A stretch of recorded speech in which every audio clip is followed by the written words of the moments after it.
I'm a nurse with AuDHD, and I'm going to talk you through the different roles that I've had and how they've either helped or hindered me. So my first role after I qualified in 2011 was working on an elderly care ward in an acute hospital setting. What did I enjoy about this? Well, it was my first ever role as a staff nurse, so it was really good in terms of helping me develop my basic nursing skills. I also worked with some absolutely incredible elderly patients who made me laugh on a daily basis.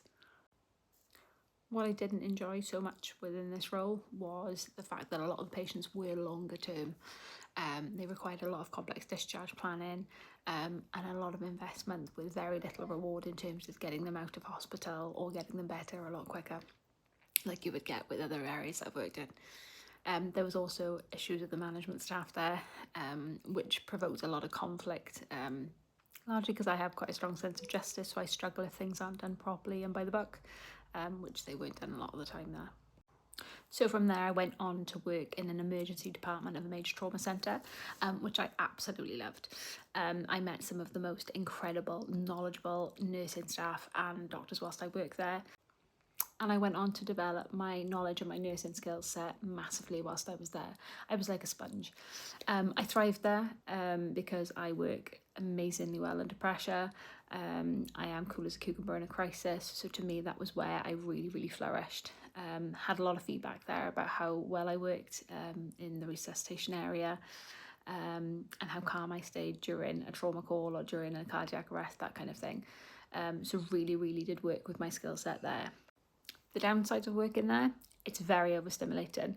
Fluorescent lighting, constant noise going on, constantly people coming back and forth, people constantly wanting to speak to you about different things from different places, can get a little bit overwhelming, led me to have severe anxiety and insomnia.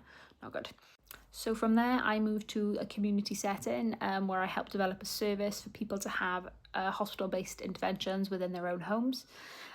Really enjoyed the team that I worked with there. They were fantastic, very knowledgeable. A lot of them came from chronic conditions backgrounds.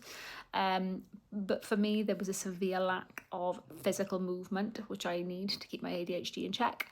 It was a lot of short distances walking, but I would regularly only cover sort of like 3,000 steps in a day, and that just wasn't enough for me. Then from there, I moved to my current role as a senior vascular access nurse. I've never been happier in a role. I've been here for 9 years now, which is an absolute record for me because I don't think prior to that I've ever stayed in somewhere longer than 2 years.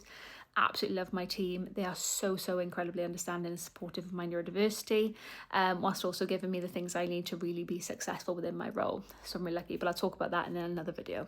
Thanks. Bye.